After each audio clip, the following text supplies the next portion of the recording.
உறுப்பு மண்டலங்கள்.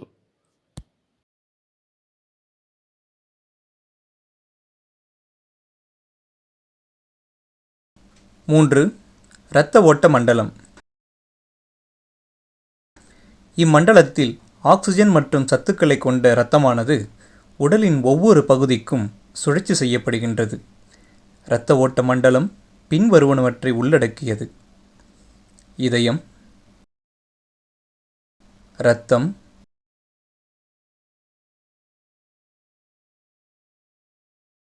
இரத்த நாளங்கள்.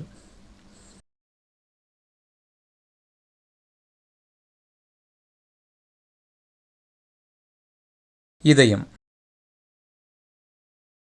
இதயம் ஒரு வெற்றிடமான தசையாலான உறுப்பாகும். இது சற்றே கூம்பு வடிவமுடையது.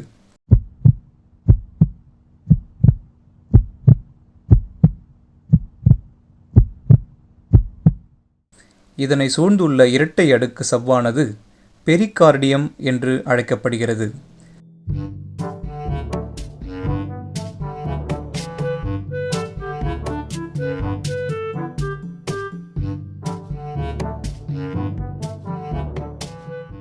சவ்வுகளுக்கிடையில் உள்ள இடைவெளியானது பெரிகார்டியல் திரவத்தால் நிரப்பப்பட்டுள்ளது. இந்த பெரிகார்டியம் திரவம் இதயத்தை அதிர்ச்சியிலிருந்து பாதுகாக்கிறது.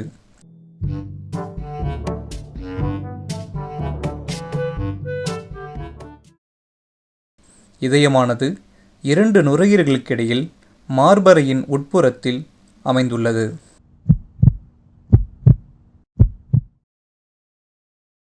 இதயமானது 4 அறைகளாக பிரிக்கப்பட்டுள்ளது.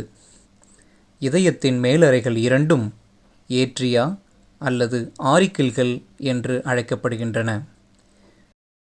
தடித்த 2 கீழறைகளும் வென்ட்ரிக்கிள்கள் என்று அழைக்கப்படுகின்றன.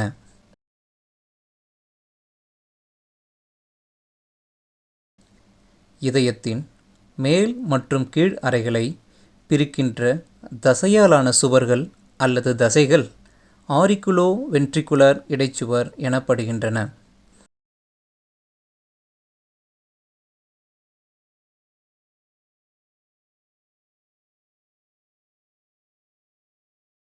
இதயத்தின் வலது பக்கம் ஆக்சிஜனற்ற, அதாவது அசுத்த இரத்தத்தை உடலின் பல்வேறு பாகங்களிலிருந்து பெற்று ஆக்சிஜனை பெறுவதற்காக நுரையீரலுக்கு உந்தித் தள்ளுகிறது.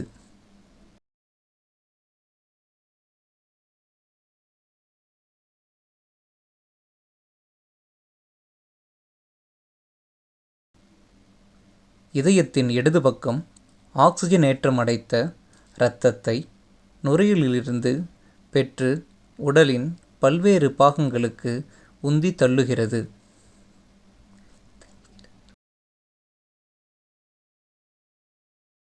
இரத்தம். இரத்தம் சத்துக்கள், ஆக்சிஜன், கழிவுகள் மற்றும் ஹார்மோன்களை கடத்துகிறது. மனித உடலின் இரத்தத்தின் அளவு 4 to 5 லிட்டர் ஆகும். இது நீரின் அளவு மற்றும் உடல் வெப்பநிலையை ஒழுங்குபடுத்துகிறது. இரத்தமானது உடல் முழுவதும் இதயத்தால் உந்தி தள்ளப்படுகிறது. இது திசுக்கள் மற்றும் செல்களுக்கு ஆக்சிஜனை எடுத்து செல்கிறது.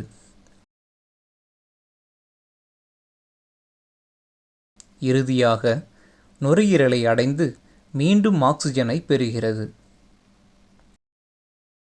இரத்த நாளங்கள். இரத்த நாளங்கள் தமனிகள் மற்றும் சிரைகளை கொண்டுள்ளன.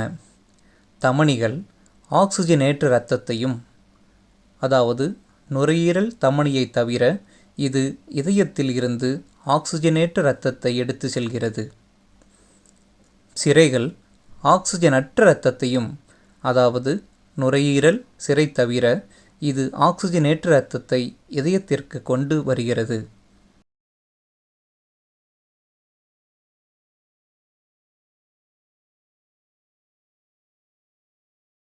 உங்களுக்கு தெரியுமா, சில வகையான விலங்குகளான கடல் நண்டுகள் மற்றும் பிற நண்டுகளில் இரத்தம் நீல நிறத்துடனும்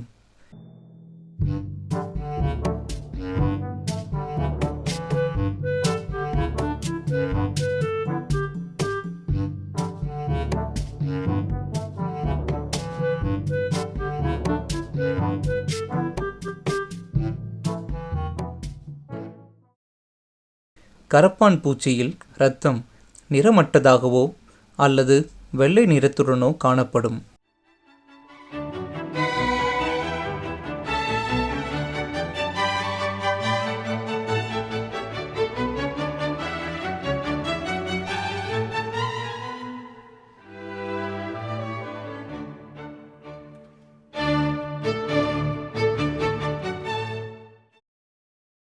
செயல்பாடு 2. உனது மணிக்கட்டு அல்லது கழுத்தில் நாடித் துடிப்பினை கண்டறிக. உனது வலது கையின் ஆள்காட்டி விரல் மற்றும் நடுவிரலை இடது கையின் மணிக்கட்டில் வைக்கவும்.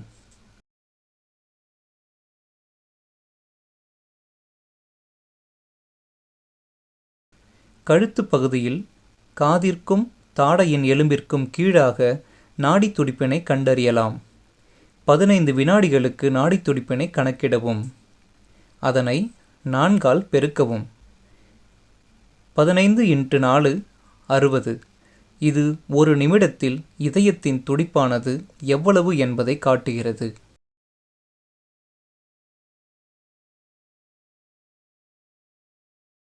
4. கழிவு நீக்க மண்டலம். கழிவு நீக்க மண்டலம் உடலில் இருந்து கழிவுப் பொருட்களை வெளியேற்றுகிறது.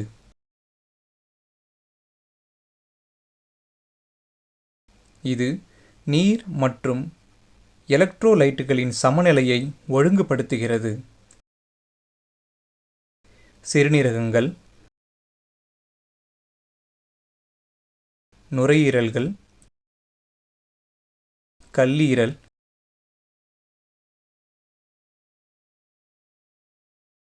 மற்றும் தோல் ஆகியவை இணைந்து கழிவு நீக்க உறுப்பாக செயல்படுகின்றன. கழிவு நீக்க மண்டலம் பின்வருவனவற்றை உள்ளடக்கியுள்ளது. 1. சிறுநீரகங்கள்.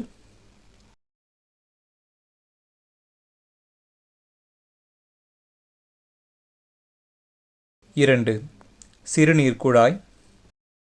3. சிறுநீர் பை. சிறுநீரகங்கள். சிறுநீரகங்கள் வடிகட்டுதல் மூலம் இரத்தத்தில் இருந்து கழிவுகளை வெளியேற்றி சிறுநீரை உருவாக்குகின்றன.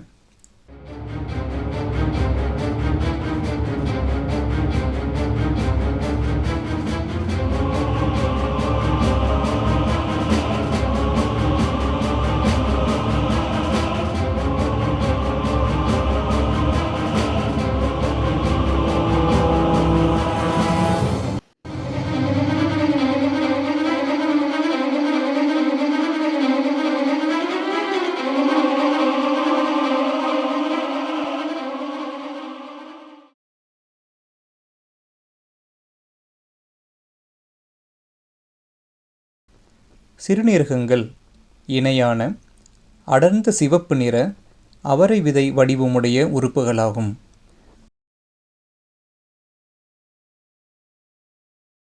முதுகெலும்பு தொடரின் இரு பக்கங்களிலும் அடிவயிற்றின் பின்புறத்திலும் இவை காணப்படுகின்றன.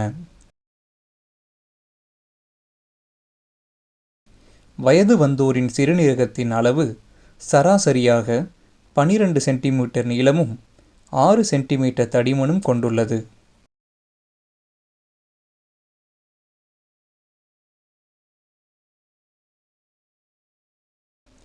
வலது பக்க சிறுநீரகம் இடது பக்க சிறுநீரகத்தை விட சற்று கீழாக உள்ளது.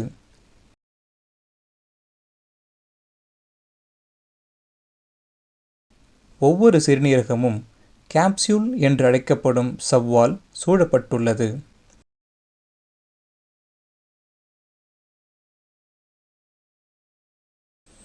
சிறுநீரகங்கள் நெஃப்ரான்கள் என்று அழைக்கப்படும் பல மில்லியன் சிறுநீரக அலகுகளால் ஆனவை.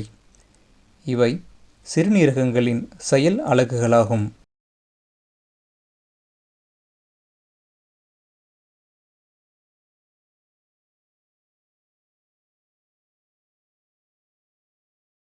சிறுநீர்க்குழாய். 2 சிறுநீர்க்குழாய்கள் சிறுநீரகங்களை சிறுநீர் பையுடன் இணைக்கின்றன. ஒவ்வொரு சிறுநீரகங்களிலும் உருவான சிறுநீர் சிறுநீர்க்குழாயின் மூலம் சிறுநீர் பையை வந்தடைகின்றது. சிறுநீர் பை. பை போன்ற அமைப்புடைய இது தற்காலிகமாக சிறுநீரை சேமித்து வைக்கும் உறுப்பாகும். சிறுநீர் குழாயிலிருந்து மெதுவாக சிறுநீர் பையை வந்தடையும் சிறுநீர் பையினுள் உள்ள வெற்றிடத்தை நிரப்புகிறது.